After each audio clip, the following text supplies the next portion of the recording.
I remember John Pansel was at Fulham quite a few years back. Central defender. And I remember he went through me, so I started giving him a bit of stick.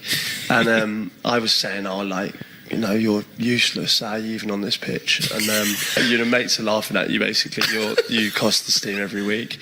And then I've seen a different side of crowds here. Who are you? You cost this team every week. It's a good one. Yeah, it was a good one, yeah, I was pleased with it. Were there any other words I was in on there? fire, actually. I remember saying something and then I had to ask him his name. I don't know your name. I had to look at the back of his shirt. And I was giving him a lot of stick. And then I just saw him switch. And I thought, oh no. And he changed. I can't remember who was playing. It might have been Aaron Hughes. And I said to him, what's the matter with this fella? And he said he's a nutcase. Could have told you earlier. Basically, what have you done? And anyway, he said that he was going to end my career. He wants to break my legs and this and that. And he was playing the right side centre half, so I conveniently moved to the left side centre half. And he just didn't care about formations and tactics, fell out the window. He didn't care. He was left a massive hole at one side of the pitch, and he was just following me wherever I went. And I was thinking, oh my God, he's going to kill me.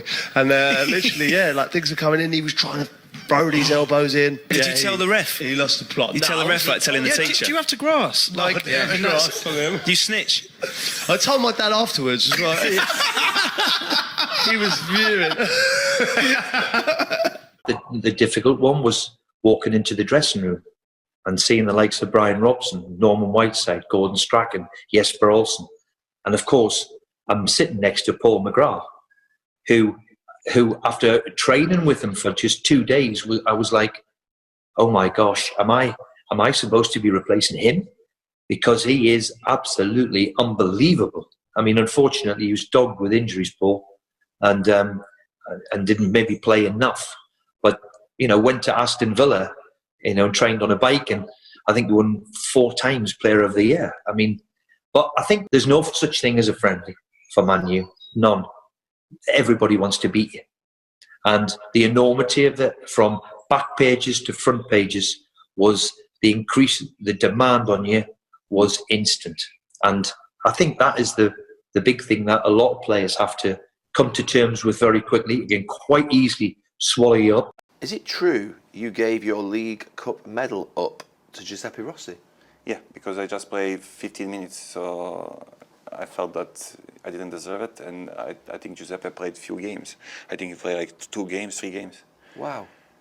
Because the only game I played, it was 15 minutes coming on. In the final? In the final, Ruud went out. And was he injured, or was he just not in the bench? I think he was not on the bench. So you just gave him your medal? Yeah. That's kind, that. That's a good No, gesture. I felt like, you have a medal, but you didn't have 5 minutes playing in the game, I didn't feel that it's mine, that's how I felt. I respect Ronaldo a lot. I respect the amount of work he put into the game, the amount of dedication he has. But Leo is just a freak. What's the difference between the two? Because everyone always debates about them, but I would say, you've played with Messi, so what's the difference? I will say, although Leo works a lot, but it's nice actually for the kids. You see one guy that it's kind of a gift. Like, it's what it does is unheard of. I mean, I don't know if you will see that ever again. And you have a guy that does it with work. Everything that he ever did. You played with him. Luisa told me that he used to be in the gym for hours. He's the hardest working footballer I've worked with. That's my point. So you have that example. I'm not saying that Leo is not working. I'm saying that you see it more as a natural thing for him. It's more natural. Here, Ronaldo had to work really hard to reach the top. Within Leo, you have a guy like Leo, it seems natural. I would say that's the difference, because after that, their mentality and the way they play is the same for me. The best player I ever played with was between 2 players, was Paolo Di Canio when I was at West Ham, and Joe Cole. Yeah. Like when he first come on the scene at 16. Where did you play with Joe? I was with him at West Ham. Right, okay. He come on as a young kid, and I always remember I was there in his first session when Harry brought him over. Never seen anything like it in my life. The power of the boy, and he was at 5-0. like just done things that, you know, like little turns and stuff that have got names, like a Cruyff turn and you got a step over. He done stuff that didn't even have a name. He would like do something and it'd be like, wow, what has he just done? Yeah. And then he'd do that Rabona 60-yard diag with no backlift. I'm like, oh my God, has he just done that? Rio was there. You know, Rio's got that mad laugh, like, wah! Screaming, goes, do it again. Rio was so buzzing when Joe first come on the scene. It was a joke. Yeah. Phenomenal. Yeah. Phenomenal. Yeah. How old was Joe Cole? What, he was like 15, wasn't he? 15 half, 16, 16. Apparently, Joe didn't play football later on. Apparently, like late, 12, 13, like he was well late into the game. It's funny because people don't like, when people talk about the greats of the Premier League, kind of gets overlooked a little bit. Do you know what? It's his injuries, and I believe Jose Mourinho held him back. Jose was about team and winning. Joe was in that team. Yeah. But as an individual, if Joe ever played like I played for Fulham, for not the top elite, if Joe ever was just allowed to be Joe and a number 10, man, you would have seen stuff that you would never have seen before. Yeah. It's just Joe was wrapped up a little bit, and then he had his injuries. Yeah. Was that one of your best games that you played in your career? Oh yeah, most definitely one of my best games, and to be able to do it, you know, in the biggest stages for me was something that made it pretty special. Obviously for us, you know how we wanted to win the Champions League, you know, the club, we've never won it. And for the players like John Terry, Frank Lampard, it was the last chance for us to sort of win it because they were going to leave the club the next season. And for us, we thought this has to be the time. This has to be the opportunity for us to win it. But again, we're playing against the home side, Bayern Munich. The team like Toni Kroos, Bastian Schweinsteiger, Philipp Lahm, you know what I mean? Mario Gomez. These were, you know, Ian Robben, Frank Ribery. We knew we were up against it. But again, big game, you have to perform. And that's where big players turn up. DJ Drogba turned up, you know what I mean? And we knew with him in the team, we couldn't surrender. Even when they scored, I think it was 80-something minutes, they scored, we still believed that we could still come back. But no, definitely for me, the best game that I've played for Chelsea, 100%, and to be able to perform that night the way I did, and to see Roman Abramovich finally win that trophy that he really, really wanted to win.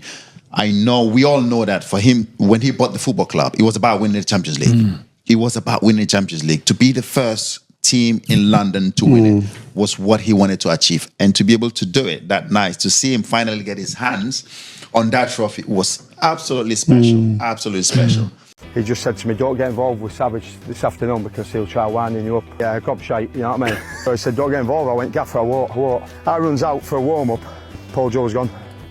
Don't get involved with Savage. And Savage is now, no then, fatty. I want to kill him before we even kick off. And he just got in my head all day and waited the batter the string and he was going, you fat pub player and all that. And I was like, I want to kill this man.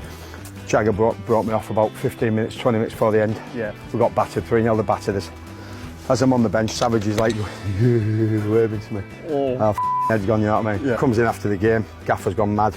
You've let Bradford fans down, blah, blah, blah. I'm in the tunnel and Joey Taggart is texting on his phone and I said, Tags, you got a players bar? So he says, yeah, just on the right-hand side there. He says, why are you going for a pint? I says, no, I said, we can't have a drink. He said, Gaffer's just gone, I just had the biggest bollock in my life. I said, well, Robbie Savage being there? He says, yeah. I said, I'm going to kill him. So Tags went, I'll come with you, I want to see this. Picture it, the players lounge, he's at the end of the bar, you could see him with his blonde hair. He's at the end of the bar. So all of a sudden he waves to me. Yeah. So I'm thinking, you're f***ing waving in a minute. So all of a sudden I thought, if I just go close to him, hit him in the ribs and then walk out, I had my flip-flops, my toilet bag and the tracksuit on. So as I gets close to him, I went, do you want a pint, mate? I went, you what? He went, have you met my mum and dad? Oh. And I'm thinking, I can't hit him in front of his mum and dad now. No way. So I went, hello, Mr. and Mrs. Savage. And he went, do you want a pint? I went, no. I've got to get off. All the best, well played and that. So as I'm walking out, Tags went, you shit house. I said, I can't hit him in front of his mum and dad. So as I'm getting on the coach, Tags went, can I just tell you something? I went, what? He went, that wasn't his mum and dad. Done me. Just some random couple at the bar.